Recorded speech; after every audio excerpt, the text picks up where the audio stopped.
नमस्कार फ्रेंड्स। आज के करंट अफेयर के इस सेशन में हम उन इम्पोर्टेंट करंट अफेयर्स के क्वेश्चंस को जानेंगे जो हमारी आने वाली एग्ज़ाम, जो चाहे व्यापम की एग्ज़ाम हो या हमारे व्यापम के द्वारा पुलिस के एग्ज़ाम, बैंकिंग, रेलवे और जो अन्य जितने भी स्टेट लेवल के एग्ज़ाम्स हैं उन सब के लिए काफ़ी इम्पोर्टेंट है। हर एग्ज़ाम में करंट अफेयर्स का एक काफ़ी इम्पोर्टेंट पार्ट होता है और जो मेरिट लिस्ट हमारी डिसाइड होती है उसमें सबसे ज़्यादा जो डिसाइडिंग फैक्टर होता है वो हमारा होता है करंट अफेयर एंड स्टैटिक जीए। तो करंट अफेयर और स्टैटिक जीए से रिलेटेड हम आपके लिए वीडियोस लेकर आ रहे हैं। आप हमारे चैनल को सब्सक्राइब कर बेल आइकन को जरूर दबा दें, क्योंकि हम इस पर आपके लिए जो स्टैटिक जीए है, जो कि मेनली सभी लोग लूसेंट और अन्य दूसरी किताब को प्रेफर करते हैं, तो हम उनका बिल्कुल निचोड़ आपके लिए लेकर आएंगे।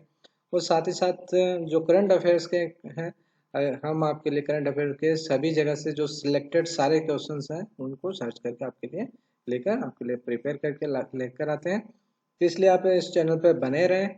चलिए, तो आज का हमारा पहला क्वेश्चन है, हाल ही में 8वीं भारत थाईलैंड रक्षा वार्ता कहाँ आयोजित की गई? तो आप क्वेश्चंस को ध्यान से पढ़ें, क्योंकि जो हमारे ऑब्जेक्टिव टाइप के क्वेश्चंस कुछ वीडियोस होते हैं जिनमें ABCD के फॉर्म में होता है, हम केवल डायरेक्टली आंसर याद करते हैं। हम ABCD वाला ऑप्शन यहाँ इसलिए नहीं लाते हैं ताकि आप ABCD के रूप में याद रखते हैं और फिर एग्जाम में उस क्वेश्चंस को घुमाकर पूछ लिया जाता है तो फिर आप उसका आंसर नहीं दे पाते। इसलिए आप ABCD वाले जो वीडियोस हैं उनको थोड़ा सा कम प्रिपेयर करें। ये ABCD वाले आप केवल जो क्विज है, टेस्ट क्विज है, उन्हीं में आप उसको करेंगे, तभी आपको याद रहने की संभावना ज़्यादा होगी। अगर आप इसको पूर्णतः अच्छे से तैयार करना चाहते हैं तो वन लाइनर या फिर इस तरह के क्वेश्चंस आप पढ़ा करें। तो जैसा कि ये 8वीं, तो आपको इसमें ध्यान से जब आप पढ़ेंगे तो आपको होगा कि भारत और थाईलैंड के बीच रक्षा वार्ता कौन सी वाली थी? ये 8th नंबर की है। किन किन के बीच में है? भारत और थाईलैंड रक्षा वार्ता। अब डायरेक्टली कई बार एग्जाम्स में क्वेश्चन इस तरह रहता है, भारत और थाईलैंड के मध्य 8वीं वार्ता आयोजित की गई थी। आपको सिटी का नाम दिया जाता है और ये किस संदर्भ में थी। तो आपको इसलिए क्वेश्चन ध्यान से पढ़ने की आदत डालें। ये रक्षा थी, किनके बीच थी? भारत और थाईलैंड। और कौन से नंबर की है? 8th। और ये कहाँ पर आयोजित की गई थी? ये बैंकॉक में आयोजित की गई थी। नेक्स्ट क्वेश्चन है, हाल ही में किसे जर्मनी का सर्वोच्च सम्मान मिला है? तो जो जर्मनी का सर्वोच्च जो सम्मान है वह एंजेला मार्केल को दिया गया है।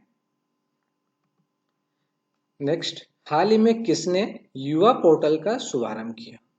तो युवा पोर्टल का जो शुभारंभ किया गया है, जैसा कि आपको नाम से भी थोड़ा समझ में आ रहा है, युवा मतलब ये युवाओं से संबंधित होगा ये पोर्टल।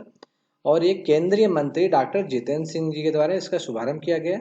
और कहाँ पर किया गया? ये नई दिल्ली में किया गया था। हाल ही में उत्तर प्रदेश राज्य सरकार ने अपने सभी सरकारी विभागों में कितने प्रतिशत इलेक्ट्रिक वाहन रखने का लक्ष्य रखा है? जैसा कि अभी हमारा देश इलेक्ट्रिक व्हीकल्स के में काफ़ी काम कर रहा है। इलेक्ट्रिक व्हीकल्स खरीदने पे और उसके जो मैन्युफैक्चरिंग है उस पर गवर्नमेंट सब्सिडी भी कंपनीज को प्रोवाइड कर रही है। और इस समय काफ़ी कुछ जो कंपनी लाइक ओला है, TVS मोटर्स हैं, इनके ऊपर गवर्नमेंट ने अभी कुछ फाइन भी लगाया है, क्योंकि उन्होंने गलत पॉलिसी का मतलब पॉलिसी का गलत इस्तेमाल करते हुए जो सब्सिडी गवर्नमेंट दे रही थी उसका कुछ गलत फ़ायदा उठाया। तो यह इलेक्ट्रिक व्हीकल्स का जो टॉपिक है काफ़ी अभी करंट में बना हुआ है और जो आने वाली एग्जाम्स हैं उनमें ये क्वेश्चंस पूछे जा सकते हैं। तो इसका लक्ष्य कितना रखा है? 100%। कौन सी सरकार? उत्तर प्रदेश राज्य सरकार ने। हर राज्य की सरकार इलेक्ट्रिक व्हीकल्स को प्रमोट कर रही है, पर जो उत्तर प्रदेश राज्य सरकार है इसने अपने जितने भी सरकारी विभाग हैं उनमें उन्होंने 100% इलेक्ट्रिक व्हीकल्स का लक्ष्य रखा है। और यहाँ का जो सबसे मेन है, जैसा कि यूपी है, योगी सरकार है। और अभी हाल ही में कुछ गैंगस्टर्स के वहाँ पे शूट आउट्स भी जो हुए हैं, एनकाउंटर्स हुए, तो काफ़ी न्यूज़ में बना है। तो यहाँ से रिलेटेड कुछ क्वेश्चंस एग्जाम में 100% हमें देखने को मिलेंगे। तो यहाँ की जो राज्यपाल है वो आनंदीबेन पटेल हैं। ये गुजरात की पहली महिला मुख्यमंत्री भी रही हैं।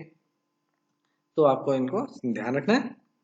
नेक्स्ट क्वेश्चन, हाल ही में किसके द्वारा लिखित गई पुस्तक सचिन @50 सेलिब्रेटिंग ए मेस्ट्रो का विमोचन हुआ? तो यह है बोरिये मजूमदार की नेक्स्ट है, हाल ही में किस राज्य के कुंभम अंगूर को जीआई टैग मिला है? तो ये कहाँ के? तमिलनाडु।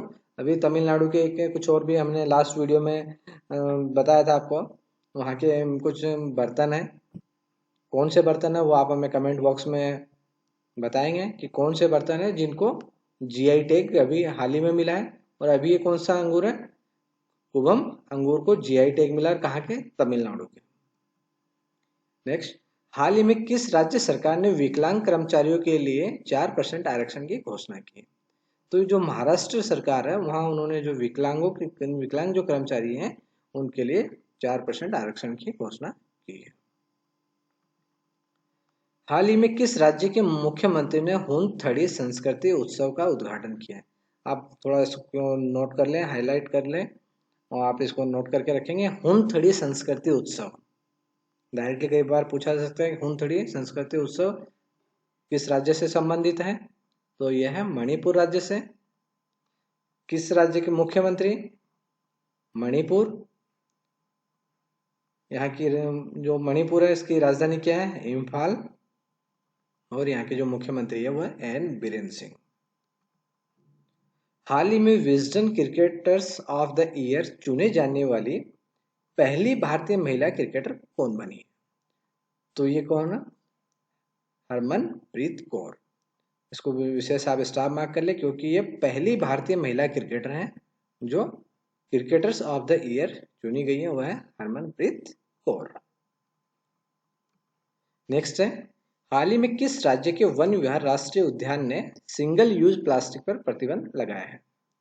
तो यह मध्य प्रदेश राज्य ने जो वन विहार राष्ट्रीय उद्यान है वहां पर सिंगल यूज प्लास्टिक पर प्रतिबंध लगाया है। हाल ही में कहाँ खोंगजोम दिवस मनाया गया है? खोंगजोम दिवस डायरेक्टली आपसे ये भी पूछा जा सकता है कि ये भी नहीं लिखा है खोंगजोम दिवस। खोंगजोम किस राज्य से संबंधित है? तो आपको ध्यान होना चाहिए मणिपुर। कब सेलिब्रेट किया गया? 23 अप्रैल को किया जाता है। और इसके जो खोंगजोम दिवस है, जो खोंगजोम युद्ध हुआ था उसके जितने भी नायक थे उनको श्रद्धांजलि में यह दिवस मनाया जाता है। किस राज्य में हाल ही में स्कूल की गुणवत्ता का आकलन करने के लिए एआई मशीन स्थापित की है? AI means artificial intelligence machine establish की गई है जिससे कि वहाँ की स्कूल की जो क्वालिटी एजुकेशन है उसको मॉनिटरिंग की जा सकते हैं, उसको मेजर किए जा सके। तो यह है महाराष्ट्र राज्य। नेक्स्ट है, हाल ही में किस बैंक ने आरबीआई के इनोवेशन हब के साथ साझेदारी की है? तो यह है केनरा बैंक। और केनरा बैंक का हेडक्वार्टर कहाँ है? बेंगलुरु। जो बैंकिंग वाले जो हमारे कैंडिडेट्स हैं जो बैंकिंग से रिलेटेड तैयारी कर रहे हैं तो उसमें अक्सर ये क्वेश्चन पूछा जाते हैं ये बैंकिंग से रिलेटेड। ये केनरा बैंक और केनरा बैंक के हमारे जो बैंक्स हैं इनके हेडक्वार्टर्स, उनकी टैग लाइन्स, इस तरह के क्वेश्चन हर एग्जाम में पूछे जाते हैं। तो ये केनरा बैंक है और इसका हेडक्वार्टर जो है वो है बेंगलुरु। तो ये आज का ये था हमारा करंट अफेयर का सेशन। आप इन सभी क्वेश्चंस को ध्यान से सुने, साथ ही साथ इनको एक शॉर्ट नोट बनाते चले जिससे कि आप इसका रिवीजन टाइम टू टाइम कर सकें। Okay, thank you friends.